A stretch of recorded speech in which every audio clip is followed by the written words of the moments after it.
Hello, here Akhil Shrivastava teaching you Maths of Class 9th NCERT, Chapter 14 Statistics. It is a very important branch of mathematics which you will study, and in the future in daily life you can use it. In this branch, we study the very important things, that how the data is collected. It is a branch of mathematics which deals with the scientific analysis of the data in the order to extract meaningful information from it. Your data collections, the facts or the figures which are numerical or otherwise collected with the definite purpose are called the data. The datas you collected, daily informations, which is a plural form of datum, that is Latin word. It is branch of method that deals with the collection or presentation and analysis and interpretation of the numerical datas. You will collect it, manipulate it, give the arranged form, and then analysis. By this analysis you can do this. So it is a very important branch. It has some limitations, that even the statistics deals with the group but does not study the individuals. This chapter has some theoretical definitions also you will get in your examination. Statistics is not useful for study of qualitative phenomena such as honesty, percentage, or the poverty, so intelligence, this is or etc. These things it is not. Statistical laws are not exact but true on average. Generally you get it is a true for. Data collected for a specific purpose may not be used for the other purpose. That is useful for some other purpose. It is collected for height, you are using some other things. That is not. There are two types of the data that you collect. One is primary data and another is secondary. Collection of data. Collection of data that is depend on your needs. What you want to classify. Investor want to collect. Primary data is called the data collected by direct investigator himself, like you or I, and I am collecting and going then taking information, gathering the information and writing in the copy. But secondary data is the data which you are getting from the person who already collected by any other person, and it is formed and you are using this for your calculation. This is called the secondary data. In the some related purpose is called the secondary data, that is another. In example 14.1, exercise 14.1, there is a given a question. Give 5 example of the data that you can collect from your day-to-day life. Like in your classroom you want to collect the number of students. In school you want to number of students in the all sections, like this, from other things. So some examples here I have written, you see. Number of number of tube lights in our school fitted in the rooms. Electricity bills of our house from last 2 years, that you are getting fixed values. Number of students in our class in which I am studying. Election results from the television and newspaper you want to collect. Literacy rate figures obtained from educational surveyors. So that is these two. And in the second question of same exercise, classify the data, and question number 1 above is primary and secondary. How will you conclude that in this is a primary data, like a number of students you are collecting? It is a primary, you are collecting. Electric bill you are collecting yourself and find out writing the money. Another is given a number of students in our class, you are collecting yourself, that it is also called the, these are called the datas which is primary, but these two are called the secondary data. What is called? Secondary. Secondary data means that is collected television, and this you are getting from other place, and the educational survey you are getting from other places. That's it is called the secondary. So first, third and second and third is a primary, and the fourth and fifth is the secondary data. Like this you can get presentation of the data. Next topic is given, what is presentation of data. How will you present it? That is the meaningful. You are collecting and you are writing, like example is given. How will you present it? That is, there is two type of presentation. One presentation, what is the presentation? That you make it meaningful and get the result quick, like you are collecting something. After collection of the data, investigator read to find out the way to present them in the form which is meaningful, easily understood by the person, and gives its main features at the glance. When you see at once you get. So it is for by raw data. First of all, what you are collecting, it is called the raw data. Raw data means a data obtained by an investigator in original form is called the raw data, and is ungrouped data. That is directly you are written 55. Suppose example you take a marks you are writing 55, 36, 95, 73, 60, 42, 25, 78, 75, 62. These are 1, 2, 3, 4, 5, 6, 7, 8, 9, 10 students. Out of 10, at once when you start seeing it is small, you can't say what is the smallest value and what is the highest value. Out of this, highest value is 95, out of this lowest value is 25. But when you arranged or arranged, arrayed data means arranged data. When you arrange it in the ascending order or the descending order. Ascending order means from smaller to greater. Descending order means from greater to smaller. You obtained it. What is the smallest one? 25. 25 you write first, then 36, then 42, then 55, then 60, then 62, then 73, then 75, and then 78 and 80. 95. Total values you are writing in a order. So what is that? At a glance, at once when you see in this data which is arranged, 25 is the smallest, 95 is the highest. But here it is difficult to find. That is, it is called meaningful.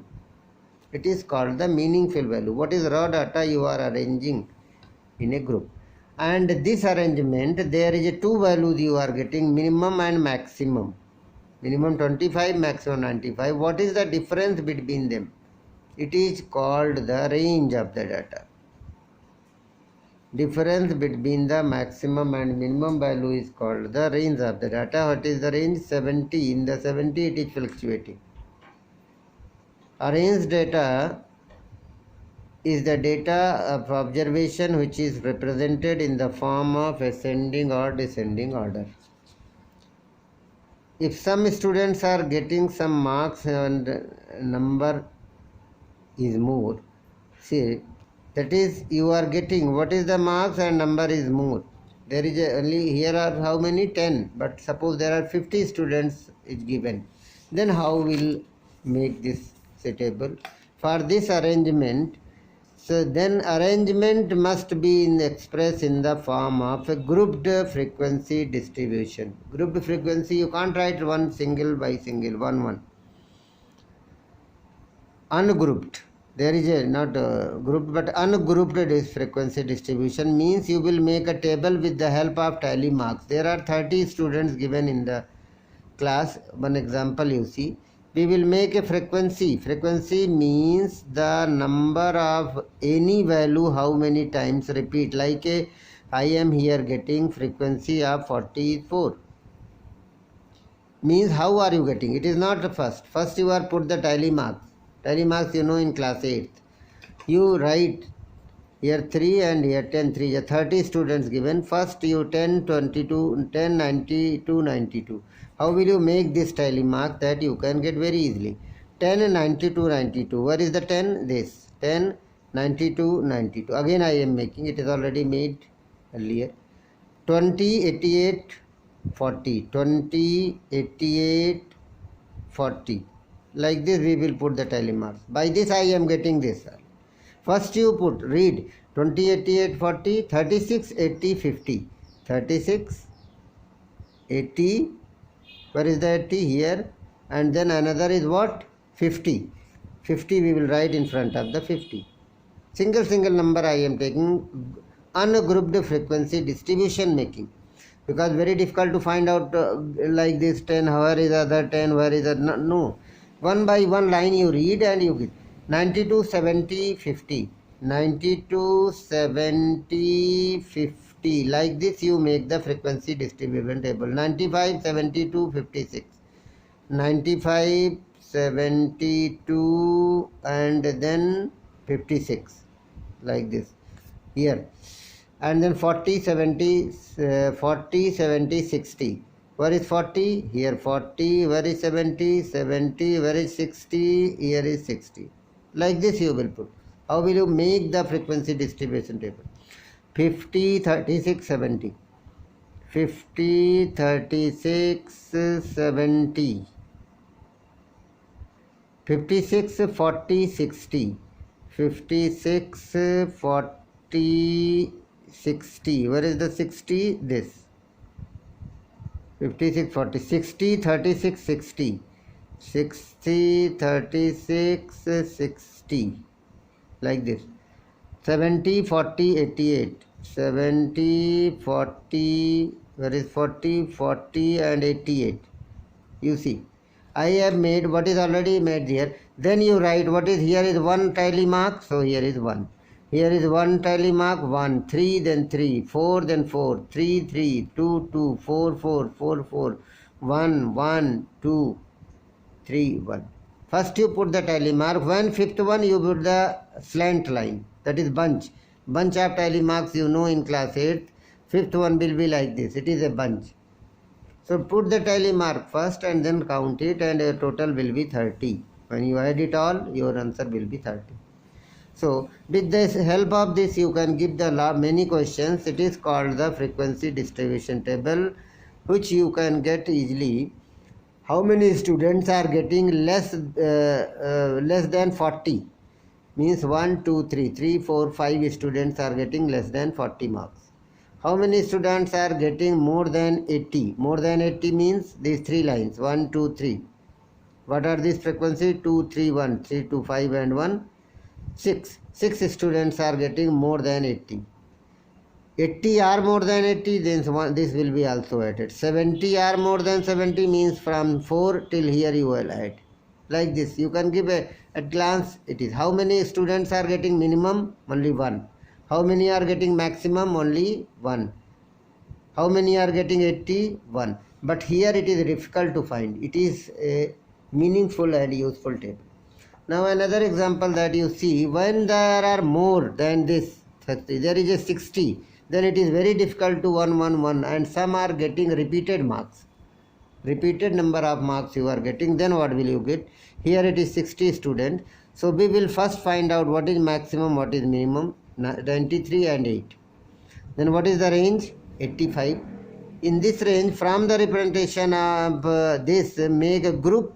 Group means class intervals. In class 8, you know, introduction of the graph, it is given 10 to 20, 20 to 30 like this. But here disjoint class interval. 9, 8 is the minimum value. So we will start which is 8, less than 8 and more than 8. So 0 to 9, then 10 to 19, then 20 to 29, 30 to 30. It is called disjoint class interval. Upper limit, it is lower value. 0 to 9, smaller value is 0, which is called lower class limit. Upper value is 9, which is called the upper class limit. In this you can get class size. What is the class size? 0 to 9. 0 to 9 means 10. 0 and 9 both are inclusive. Upper limit minus lower limit plus 1. 9 minus 0, 9 plus 1, 10. There is a 10. You can count it. 0, 1, 2, 3, 4, 5, 6, 7, 8, 9. You count 3, 3, 6, 3, 9 and 1, 10. Total 10 values are there. Inclusive 9 is also here. 9 will be counted in this and 10. Like this, after this 10 to 19.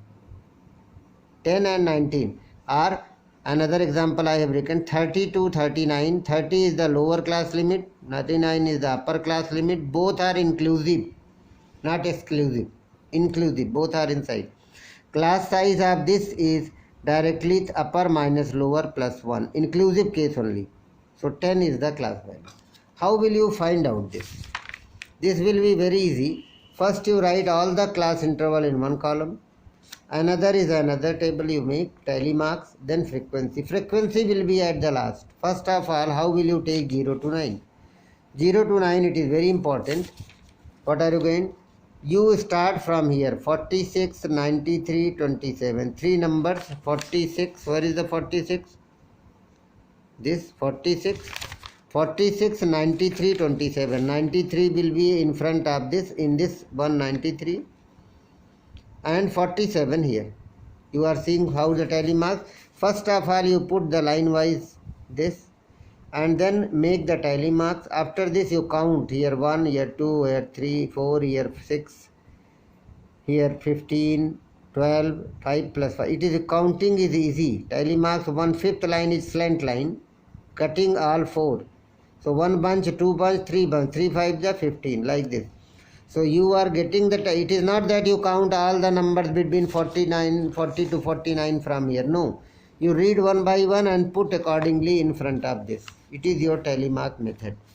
Otherwise useless. If you are counting, then direct you write this. It is useless. So total number of students 60. You count it. If it is coming, it means here it is correct. How many students are getting less than 30? Easily you can see it. Less than 30 means 30 started from here. It is this. 1, 2 and 4. 1, 2 and 4 is 7. Number of students more or equal to 70. 70 and more than 6, 3, 1. You will add. Number of students more than 80% are equal to 80. 3 plus 1, 4. 80 or more. And the last question, it is called grouped frequency. What is this? It is called grouped frequency distribution table.